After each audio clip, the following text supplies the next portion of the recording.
Es importante tener una perspectiva, al menos así, de los comentarios que ustedes han dicho, pues obviamente sí son interesantes porque nos ubican en el contexto en el que vivimos. Porque estos contextos siempre ocurren en toda la historia, digamos, la historia de las culturas del pasado. Siempre tenemos una situación de adversidad de la que surge precisamente la literatura y la comprensión apocalíptica de la historia, ¿verdad? Precisamente en este primer sábado vamos a ver un tema introductorio, que es este de apocalíptica judía y su influencia en el cristianismo primitivo. Vamos a ver los rasgos generales de lo que es una apocalíptica, el por qué es una perspectiva tan taquillera, como decimos, ¿verdad? O sea, que jala mucha gente, porque mucha gente comparte también las dificultades, pues sociales, ¿no? Tenemos dificultades sociales, tenemos dificultades de carácter también religioso, la pregunta de dónde está Dios, ¿verdad? Precisamente, por ejemplo, en el contexto de Estados Unidos, no sé si vieron ustedes esos videos donde salen puras señoras rezando hincadas ante uno de los lugares donde se hace el conteo de votos, donde le piden a Dios que gane Donald Trump, cuando pues lo hecho está. O sea, no es que las boletas automáticamente se van a transformar por la oración. Lo que marcó a la gente ya está ahí, ¿verdad? Si gana Biden, pues es nuevos desafíos. Si gana Trump, pues ya sabemos con qué tipo de desafíos nos vamos a enfrentar, etc. Pero, por ejemplo, esta idea que manejan muchos allá en Estados Unidos, de que como Trump dicen Trump es pro vida porque no está a favor del aborto.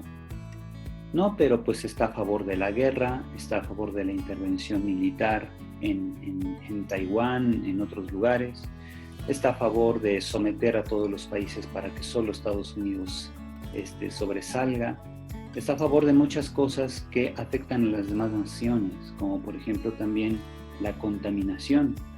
Ya ven que ayer ya oficialmente Estados Unidos salió del Tratado de París para proteger el clima, entonces a él no le importa, ¿verdad?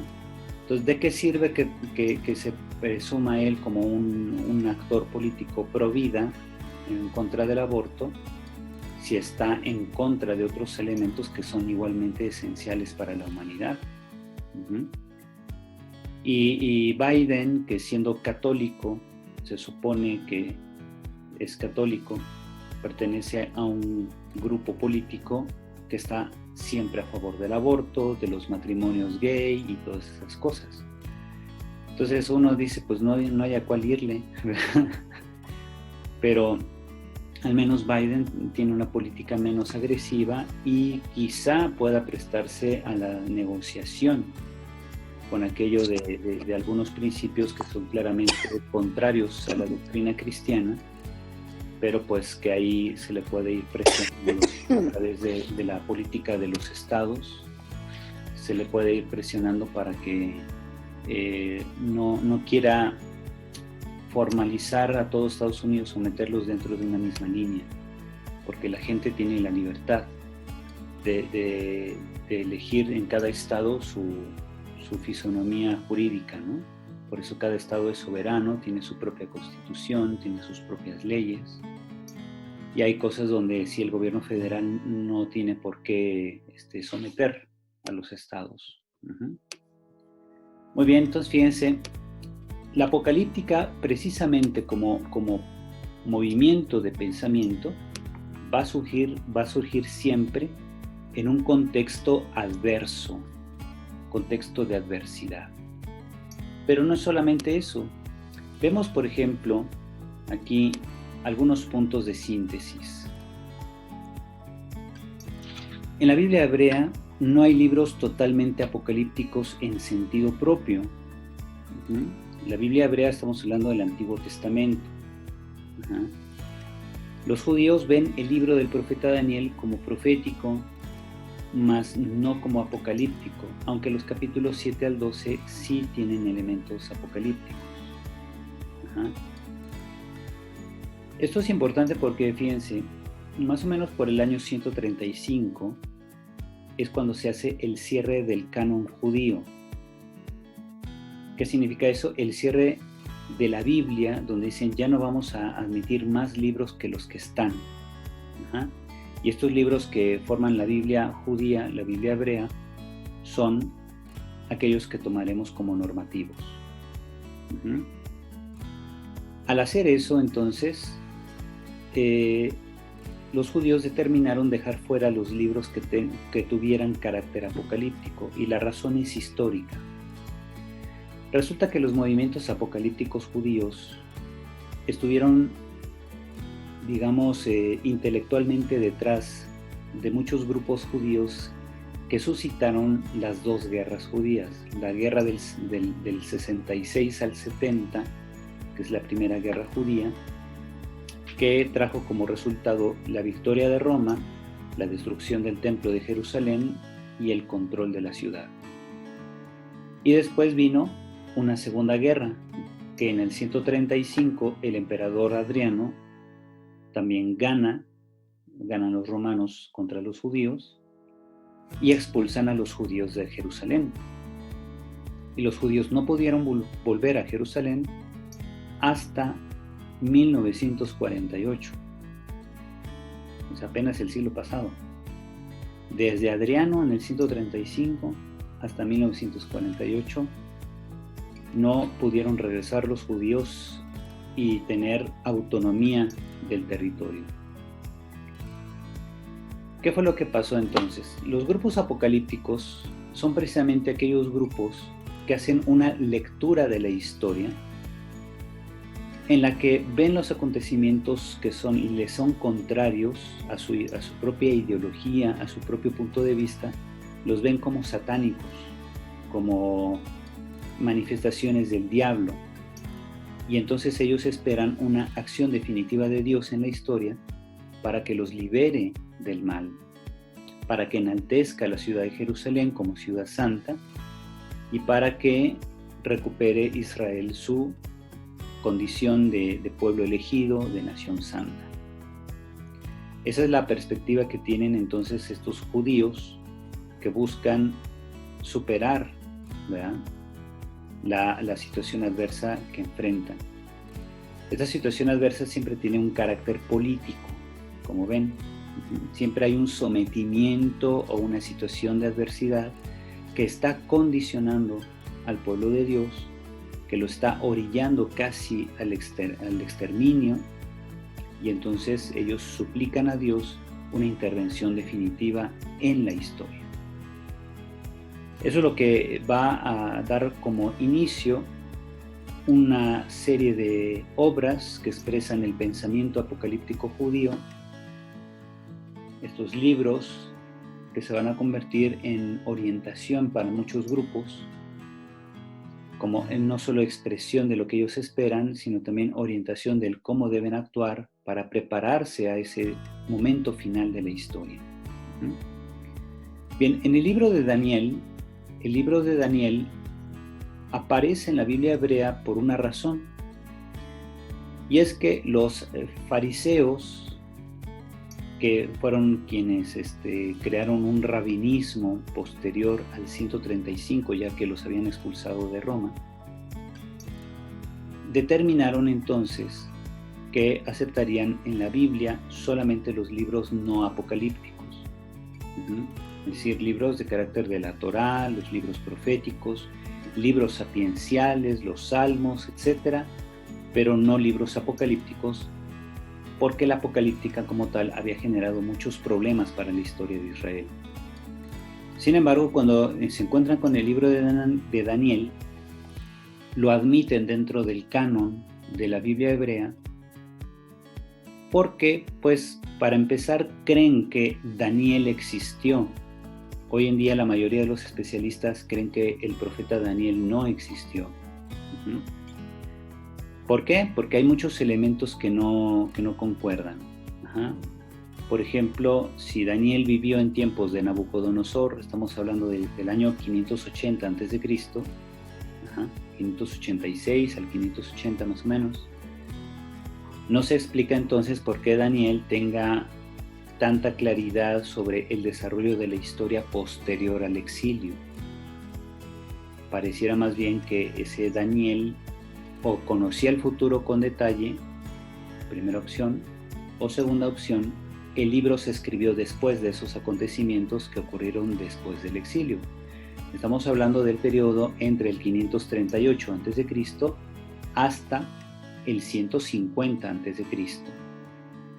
Entonces, todos estos acontecimientos que se van dando y que veladamente se muestran en la historia del libro del profeta Daniel, pues hacen pensar como que ahí hay gato encerrado, ¿no? Uno dice, me da la impresión de que el libro fue escrito después de todos esos acontecimientos, porque incluso describe el imperio macedónico, el imperio de Alejandro Magno, que se desarrolla en torno al 330 a.C. Estamos hablando ahí ya 250 años después del Daniel histórico que estuvo con Nabucodonosor, ¿no? En caso de que haya habido un Daniel histórico. Entonces, de ahí muchos especialistas consideran que más bien el libro de Daniel fue escrito a lo largo de un tiempo y de unas épocas, pero sobre todo los capítulos 7 al 12 tienen muchos elementos que hacen pensar que pertenecen a la época macabea, es decir, a la época en torno al 150 a.C., fecha o año en que muere Judas Macabeo, que ha combatido a los Seleucidas, Antíoco IV Epífanes, lo han sacado de Israel y muere Judas Macabeo. Y entonces, en torno a esa época se cree que se escriben estos capítulos, 7 al 12 de Daniel. Pero los fariseos cuando determinan el cierre del canon judío en torno al año 135 de la era cristiana, pues no sabían esto, ¿verdad? Ellos siguen creyendo que Daniel fue un personaje histórico y que todo lo que narra el libro de Daniel pertenece al siglo VI a.C. Y como luego digo de broma, eso pasa porque luego uno no estudia en la pontificia, ¿verdad? Entonces uno no se entera de cómo estuvieron realmente las cosas, o históricamente hablando. Entonces, fíjense, el libro de Daniel, en estos capítulos 7 al 12, sí es altamente apocalíptico. Es una obra primordialmente apocalíptica. Habla de una intervención definitiva de Dios, sobre todo a partir del capítulo 7 se habla del Hijo del Hombre, aquel como Hijo de Hombre que viene entre las nubes del cielo a establecer el reino de Dios, precisamente. Este concepto del Hijo del Hombre, tal como aparece en el profeta Daniel, es el que se va a utilizar para referirse a Jesucristo. Entonces, puede ser que Jesús mismo se haya identificado con el Hijo del Hombre de Daniel 7. O bien puede ser que los evangelistas pongan en labios de Jesús esa identificación, lo que significa que los evangelistas interpretaron a Jesús como ese Hijo del Hombre ya anunciado en Daniel 7:13. Entonces ahí está uno de los debates actuales, gira en torno a eso, si Jesús se autoproclamó el Hijo del Hombre o más bien fueron los cristianos posteriores a él, después de la Pascua, quienes, impactados por el evento de la resurrección, asociaron al Jesús histórico con el Hijo del Hombre del profeta Daniel. Entonces ahí está, esa respuesta no la tenemos clara, ¿verdad? Tanto puede ser una cosa como la otra. Lo importante es ver cómo los movimientos cristianos, cuando comenzaron los movimientos de seguidores de Jesús, tomaron muchos elementos apocalípticos que vienen del profeta Daniel y de otras obras del Antiguo Testamento. Así, por ejemplo, tenemos estos pasajes del Antiguo Testamento que también tienen un tinte apocalíptico. Está Isaías 25 al 27, Ezequiel capítulos 1 al 3 y 36 al 48 y Zacarías 7 al 14, capítulo 7 al 14. La segunda parte del libro de Zacarías. Bien. Ahora, en torno al siglo III a.C., empezó una producción constante de obras de grupos apocalípticos judíos. Estos grupos que van esperando una intervención definitiva de Dios en la historia y lo van expresando en sus libros. Estos elementos o rasgos son estos. Primero, tenemos que en toda obra apocalíptica judía hay un elemento de profecía. Y de ahí se descubre, pues, Padre, la padre, perdón. Yo quisiera, perdón, padre, saber exactamente qué significa Apocalipsis. Sí, mire, la palabra Apocalipsis significa revelación. Por eso, si usted agarra una Biblia en inglés, el libro de Apocalipsis, el último libro en la Biblia, se llama Revelation. Revelación, que significa quitar un velo para permitir que algo se vea. En griego se dice apocalipsis, con acento en la A. Apocalipsis. Después de la L viene una Y, en lugar de I latina. Apocalipsis significa desvelar, un desvelamiento, ¿verdad? Entonces, yo quito un velo que está cubriendo algo y ya se ve aquello que estaba cubierto. Ese es el sentido de la palabra revelación. Sí, entonces, gracias, padre. Uno se pregunta, ¿a qué se refiere? Si ustedes ven el libro de Apocalipsis, el versículo 1 del capítulo 1, dice precisamente, miren, aquí tenemos el texto, dice, revelación que Dios confió a Jesucristo para que mostrase a sus siervos lo que va a suceder pronto. Bueno, esa es una traducción que viene, por ejemplo, en la Biblia de nuestro pueblo, de Luis Alonso Shekel, que es esta que tengo en la mano. Hay otros que tienen, por ejemplo, la Biblia de Jerusalén. En la Biblia de Jerusalén, como aparece la introducción del libro. Dice revelación de Jesucristo, que le fue confiada por Dios, que manifestase a sus siervos lo que ha de suceder pronto. Él envió a su ángel para dársela a conocer a su siervo Juan. Así dice la Biblia de Jerusalén. Bien, les decía entonces, los movimientos apocalípticos judíos se van a considerar herederos de los profetas. Lo característico de los profetas es de que ellos siempre, en el Antiguo Testamento, los profetas siempre están invitando al pueblo de Dios, exhortándolo a que se mantenga firme a la ley de Moisés, en medio de la adversidad, de las pruebas, de la hambruna, de las políticas chuecas de algunos, en medio de las guerras, de las desavenencias que enfrenta el pueblo. Los profetas tienen esta misión general, ¿verdad?, de conducir al pueblo de Dios por la lealtad, por el camino de la lealtad a la ley. Entonces, la palabra profeta viene de dos palabras griegas, la preposición pro y el verbo femi, que significa hablar en el nombre de otro. Pues el profeta es aquel hombre que habla en nombre de Dios, que presenta el proyecto de Dios al pueblo. El proyecto de Dios para el pueblo es que el pueblo sea fiel, que el pueblo sea leal a la ley de Moisés, que establece ya todas las normas, los preceptos con los que el pueblo agradece a Dios los dones recibidos, sobre todo el don principal que fue la libertad de la condición de esclavitud en Egipto.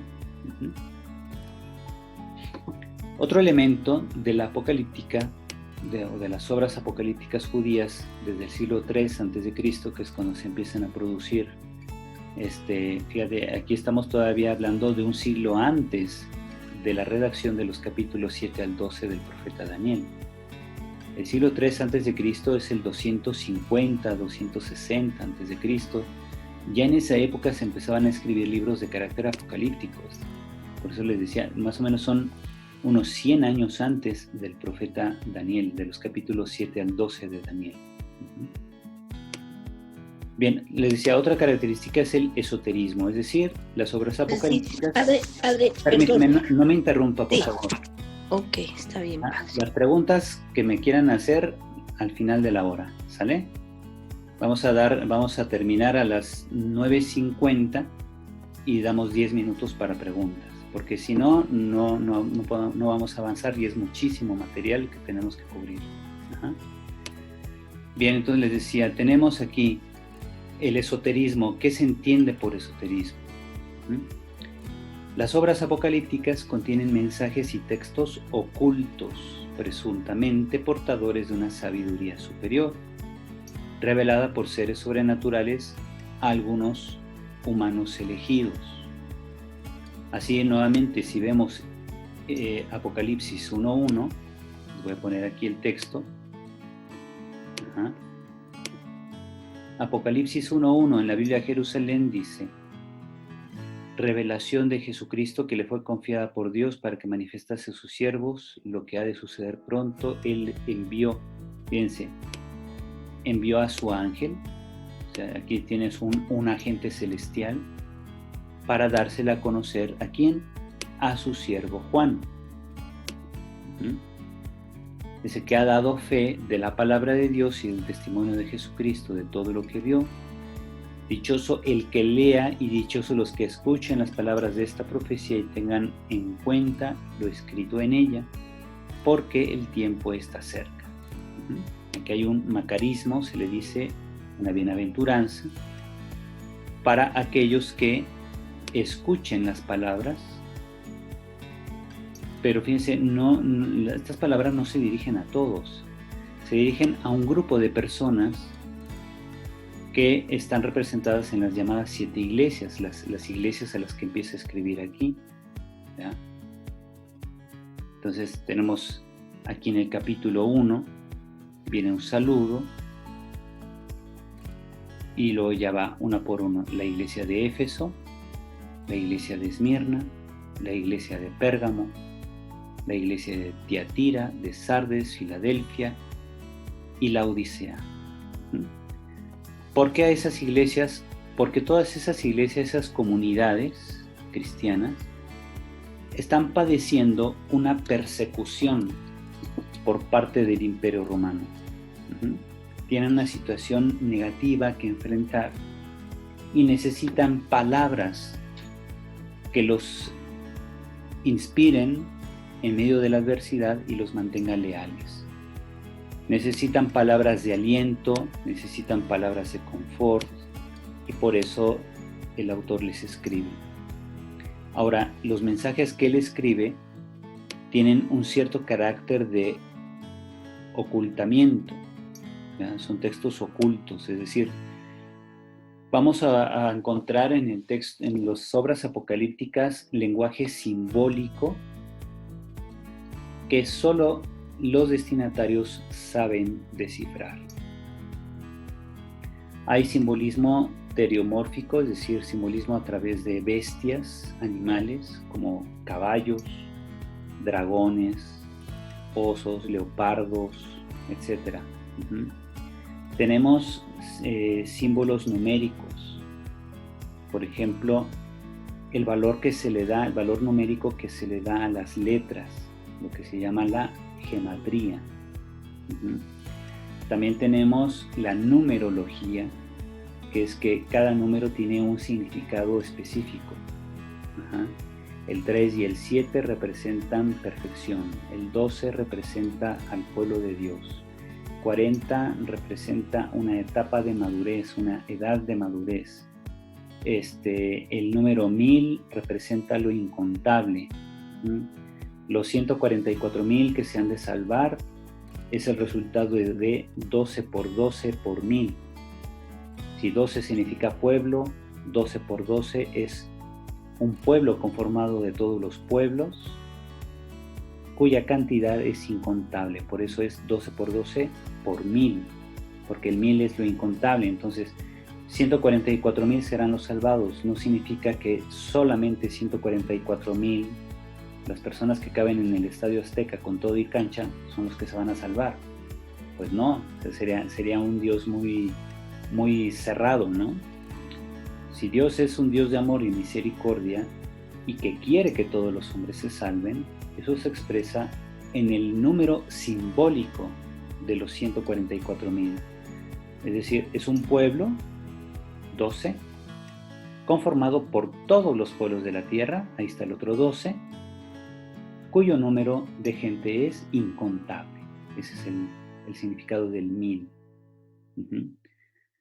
Y así, entonces les digo, vamos a encontrar en Apocalipsis todos estos símbolos que son claves, que solamente aquellos que son portadores de la verdad del Evangelio, que gozan de una sabiduría superior, que es la perspectiva de Dios sobre la historia, solo ellos son los que podrán entender el contenido del mensaje. A eso se le llama esoterismo, es decir, solo unos cuantos pueden entender el contenido. Cuando yo manejo los contenidos de una obra de manera simbólica, solo aquel que tiene, digamos, el código de desciframiento podrá entenderlo. A eso se le llama esoterismo. Entonces, en la actualidad también hay un esoterismo en el ambiente posmoderno en el que vivimos, ¿verdad? Porque hay muchos grupos, movimientos que te hablan ahí de que ven y toma este curso con nosotros y que vas a saber la verdad de la historia y de lo que Dios tiene proyectado. Entonces, eso ya está en el Evangelio, eso ya está en la Biblia. ¿Para qué quieres nuevos cursos, nuevos grupos extraños, verdad? Con supuestas sabidurías ocultas? Eso es lo que se está manejando hoy en día. Entonces, ese es otro rasgo de esoterismo, ese es otro tipo de esoterismo, ¿verdad? Es un esoterismo que está basado en una perspectiva muy diferente de la realidad. Por eso dan sus cursos de metafísica 4 en 1 y que curso de milagros, y no sé, el secreto, el curso sobre el secreto para que tengas éxito en la vida y en el amor, ¿verdad? O aquellos grupos que, por ejemplo, los mismos masones, ¿verdad?, que manejan una sabiduría interna al grupo y que solo ellos pueden estudiar y entender, pero no pueden compartirla con quien está afuera del grupo. Entonces, esos grupos o asociaciones cerradas, esas sectas literalmente, van a manejar siempre el esoterismo de sus enseñanzas. Es decir, son textos ocultos solo para ellos y que solo ellos pueden descifrar. Entonces, eso es algo que ya es muy común hoy en día. Tenemos otro elemento de los apocalípticos judíos en sus obras, es la teodicea centrada en el mal. Comúnmente, teodicea significa el estudio filosófico sobre Dios. Pero esta teodicea que manejan los apocalípticos se le distingue de la teología, porque la teología es una reflexión especulativa que parte del dato revelado. En cambio, aquí se le llama teodicea porque es una postura sobre Dios que surge a partir de el pensamiento humano. No es propiamente una filosofía al estilo de los griegos, pero sí es una lectura que los judíos que viven en esta época, ellos quieren darle a la historia una lectura con un sentido referido a Dios. Entonces, esta teodicea va a estar centrada en un tema que es el tema del mal. ¿Por qué? Porque el pueblo judío ha sufrido invasiones militares de muchas naciones constantemente. El pueblo judío, por tanto, ha sido vejado, ha sido destrozado, le han destruido el templo ya más de una vez. Es un pueblo que ha sufrido persecuciones, incomprensiones, desprecios sociales de parte de otras naciones. Y entonces, todo ese mal que perciben ellos, necesitan relacionarlo con el actuar de Dios. ¿Por qué Dios permite que estemos pasando por esto? ¿Es que acaso Dios se va a quedar de brazos cruzados? Y entonces por eso las obras apocalípticas se centran en el tema del mal que padece el pueblo.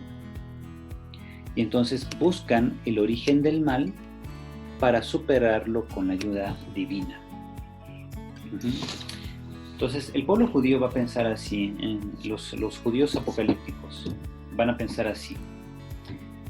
El mal que padecemos no es producto de las ambiciones políticas de las naciones extranjeras, sino que estas naciones desarrollan una ambición porque agentes espirituales malignos les meten ideas contra nosotros.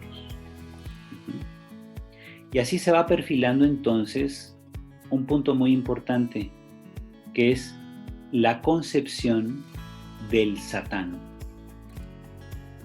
El Satán o Satanás aparece en el panteón de las culturas mesopotámicas como un fiscal al servicio de los dioses, sobre todo del dios principal, que en Persia le van a llamar Ahura Mazda. Entonces, el Satán pertenece a ese panteón, digamos, a ese grupo de dioses de esas culturas, pero no era un ser maligno. Los apocalípticos judíos son los primeros que van a identificar al Satán con un espíritu maligno, con un espíritu contrario al proyecto de Dios, un espíritu enemigo de la humanidad.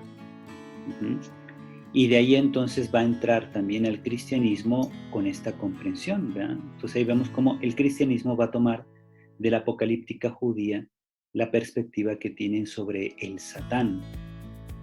Si uno lee bien la introducción al libro de Job, los capítulos 1 y 2, ahí te encuentras con un Satán que es precisamente un fiscal al servicio de Dios. El libro de Job pudo haberse escrito muy probablemente después del exilio de Babilonia. Estamos hablando en torno al 530, al año 500 a.C. Por ese periodo pudo haber sido redactado al menos esta introducción que conforma los capítulos 1 y 2. El resto del libro de Job, como pueden ser los diálogos con sus amigos y su situación final, pudo haberse redactado antes incluso. Entonces los capítulos 1 y 2 parece que se elaboraron después con el objetivo de dar razón del por qué Job padecía y por qué Job sufría y por qué los amigos le decían: admite que tú has pecado contra Dios y por eso te está castigando, etc.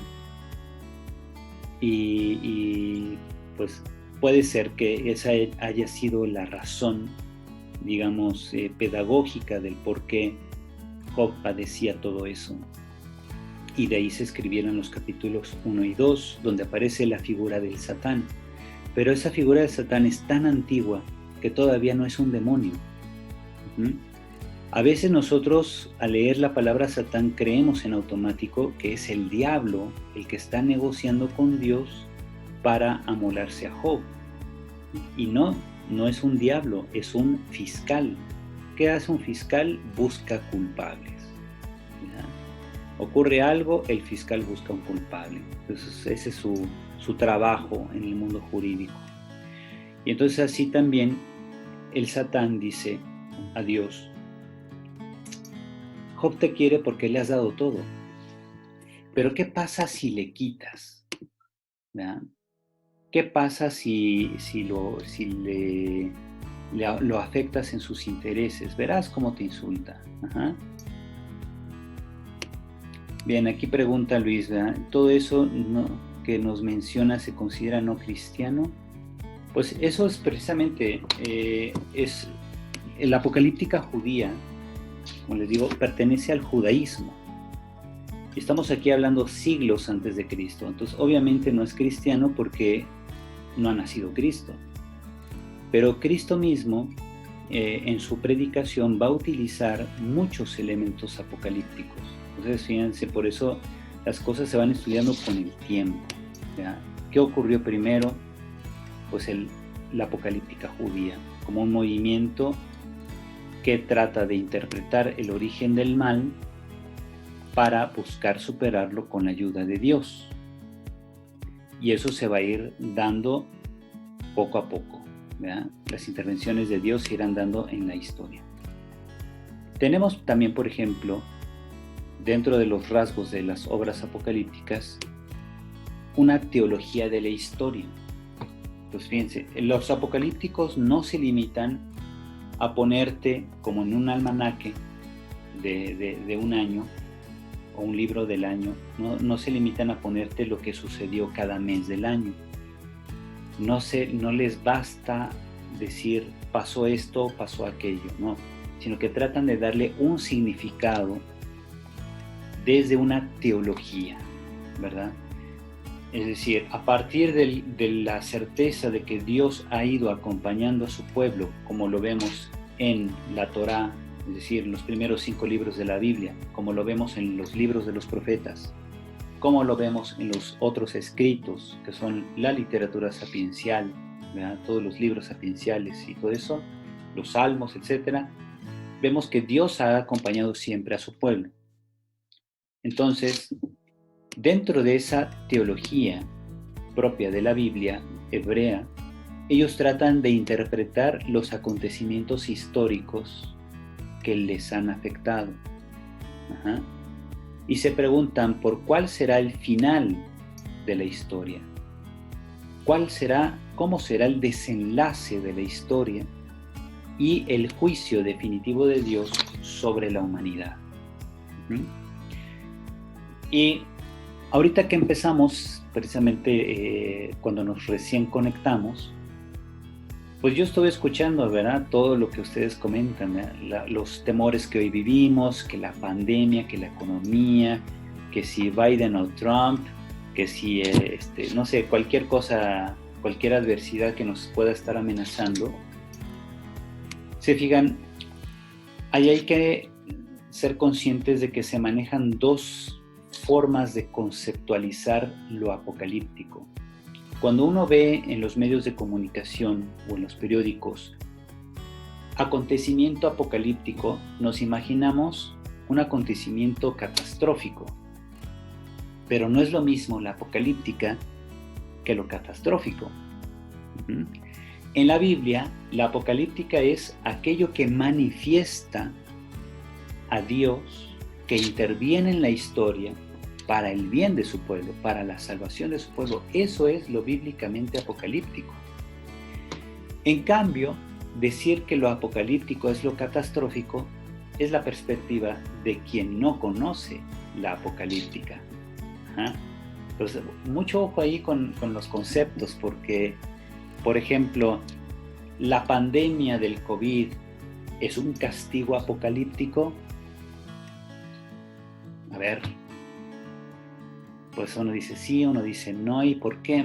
¿Por qué diríamos que es algo apocalíptico? ¿O no sería más bien algo catastrófico? La palabra catástrofe viene del griego también, viene de la preposición kata y de la palabra aster, astros, que significa estrella. Literalmente, la catástrofe es la caída de las estrellas sobre la tierra. En la antigüedad, pues veían luego los meteoritos, ¿verdad? Que entraba así un meteorito a la atmósfera y ¡pum!, caía en algún lugar, provocaba incendios, y bueno, los griegos se dieron cuenta de eso, ¿verdad? y entonces a eso le llamaron catástrofe. ¿Qué es la catástrofe? Es el resultado del ingreso de un meteorito a la Tierra que provoca un desastre, ¿ya? Provoca una calamidad. Entonces, catá significa ir hacia abajo y aster, astros, es estrella. Entonces, una estrella que cae, ese es el concepto de catástrofe. Pero no es lo mismo que apocalíptica. La apocalíptica siempre es algo positivo. Es la espera de la manifestación de Dios que interviene en la historia a favor de su pueblo. Eso es lo apocalíptico en el sentido de la Biblia.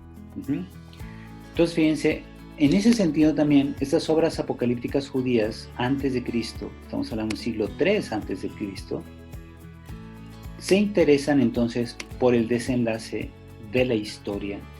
Vamos a agregarle aquí, miren, para que no haya pierde, desenlace de la historia y el juicio de la humanidad.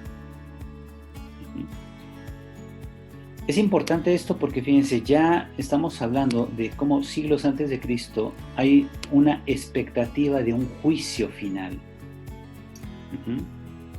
Ya incluso en la literatura profética aparece la expresión el día de Yahvé. Otros le ponen el día de la ira. El día en que Dios va a enjuiciar a la humanidad entera. Eso ya aparece en literatura profética, sobre todo el libro de Zacarías. Tenemos también otro elemento que es precisamente va vinculado con esto del desenlace de la historia y juicio de la humanidad, que es la escatología. Las obras apocalípticas emplean formas y figuras simbólicas, tratan el fin de los tiempos y de las cosas últimas, ¿verdad? Entonces fíjense, aquí voy a modificar aquí el tipo de letra, ¿verdad? Entonces, lo que pongo así en cursiva, lo propiamente apocalíptico a nivel de literatura es lo que usa formas y figuras simbólicas. Y muy diferente es lo solo escatológico, que lo pongo aquí en negritas. La escatología como tal estudia el fin de los tiempos y de las cosas últimas. ¿Ya? Vamos a poner así, el fin de los tiempos y el estudio sobre las cosas últimas. Yo lo modifico para que se entienda más. Entonces fíjense, no es lo mismo escatología que apocalíptica. Lo que está en negritas, la escatología, trata del fin de los tiempos y comprende el estudio sobre las cosas últimas. ¿Cuáles son esas cosas últimas? Cielo e infierno. Los destinos definitivos para el ser humano. O te salvas o no. ¿Qué te espera? ¿Cielo o infierno? Eso se estudia en la escatología. Entonces la escatología puede tener un lenguaje más bien teológico y no tanto simbólico. Por lenguaje teológico me refiero precisamente al lenguaje de la teología sistemática. Por ejemplo, los tratados. El tratado de escatología es precisamente el estudio teológico, conceptual, especulativo, sobre el fin de los tiempos. Al preguntarse por el fin de los tiempos, no se pregunta sobre si habrá dragones y monstruos en el cielo, sino más bien se pregunta sobre qué significa el fin de los tiempos. Igual el estudio de las cosas últimas, cielo e infierno como posibilidad. Y finalmente, literatura es el último elemento. ¿Ya? Las obras apocalípticas desarrollan su mensaje con visiones celestiales, revelaciones especiales y además una retórica simbólica compleja. Este elemento propiamente es el apocalíptico. Entonces, a ver, pregunta de los 200,000, a ver si ahora sí pueden encender sus micrófonos y sus cámaras para que los vean. ¿Ya? Pregunta de los 200,000, entonces, ¿qué diferencia hay entre lo escatológico y lo apocalíptico? Adelante, doctor Noel. Lo escatológico es lo relacionado con el fin de los tiempos. Uh-huh. Que eso puede ser bueno o malo, o sea, no define realmente esto. Y lo apocalíptico es la revelación de algo. Uh-huh. ¿Sí? La diferencia. Ok, muy bien. Ahora, esa revelación, como les decía, emplea formas y figuras simbólicas, como puede ser esto: visiones celestiales, revelaciones especiales y una retórica simbólica compleja, es decir, una forma de estructurar un discurso para convencer, que es lo propiamente retórico, ¿ya? Pero utilizando símbolos complejos. Estos símbolos nunca aparecen en un tratado de escatología. Son más bien características de una obra apocalíptica. Entonces, fíjense, toda obra apocalíptica trata el tema escatológico, el tema de lo último. Ajá. Pero la escatología como ciencia teológica, si tú compras un libro de escatología, por ejemplo, el libro de escatología de Joseph Ratzinger, que es una obra extraordinaria, el que llegó a ser después el Papa Benedicto XVI, que todavía vive, ¿verdad? A sus más de 90 años. Bien, entonces Benedicto XVI, en ese tiempo, Joseph Ratzinger escribió un libro que se llama Escatología. Se vende en la editorial Herder. Es una obra extraordinaria, si pueden conseguirla, se los recomiendo. Bien.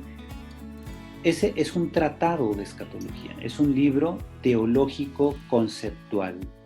Ahí nunca vas a ver visiones celestiales, revelaciones especiales, no te habla de monstruos ni nada de eso, sino que se va más bien por el estudio de qué significa el fin de los tiempos, qué significa salvación y condenación como cosas últimas. Ajá. Muy bien. Ahora sí, de esta primera hora, ¿qué dudas hay?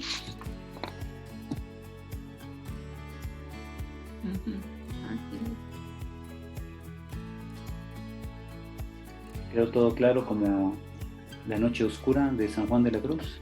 Padre, yo. Adelante. Padre, aquí en Apocalipsis dicen algo sobre cielo o infierno. Ajá. Ya se habla sobre cielo o infierno. Se habla de esas dos palabras.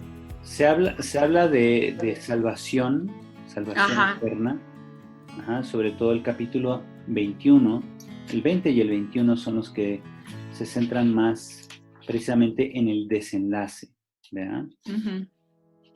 Y se habla de condenación cuando viene el juicio sobre Satanás. Ajá. Uh-huh. Cuando se encarcela a Satanás por 1000 años y todo eso, y luego se habla de el lago de azufre, que es un símbolo precisamente para hablar de ese lugar de condenación, ¿verdad? El lago de fuego y azufre, y aquellos humanos que son salvados son los que configuran la Nueva Jerusalén, capítulo 21 del Apocalipsis. Okay. Se habla ahí de cielo nuevo y tierra nueva. Sí. El primer cielo ya no existía, la primera tierra, ¿sí? Ya no existía. ¿Sí lo alcanza a ver, padre? Gracias, padre. Ándale, sí. Gracias. A ver, padre, ¿puedo intervenir? Soy Patricia Lucía. Adelante. A ver, entonces entiendo. El Apocalipsis es un libro escrito para no ser entendido. Hay muchos libros así, para no ser entendido por personas ajenas al pueblo judío, para que no lo entendieran los enemigos militares que iban a atacar. Bueno, por eso es un libro cerrado con símbolos que solo una comunidad específica iba a entender. Pero son cristianos, no judíos.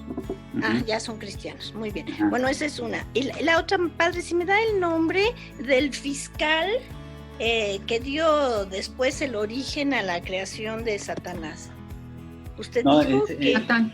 El es Satán, el ¿no? Satán. Sí, el Satán, sí, del El Satán. Satán, pero en una cultura antigua, en el panteón, había un fiscal que ayudaba a los dioses. ¿Cómo se llamaba ese? Ese es el Satán, precisamente. La palabra ¿Pero se Satán llamaba viene de ahí, Satán? es la misma palabra. Ah, Ujú. gracias, porque creí que Ajá. era otro nombre.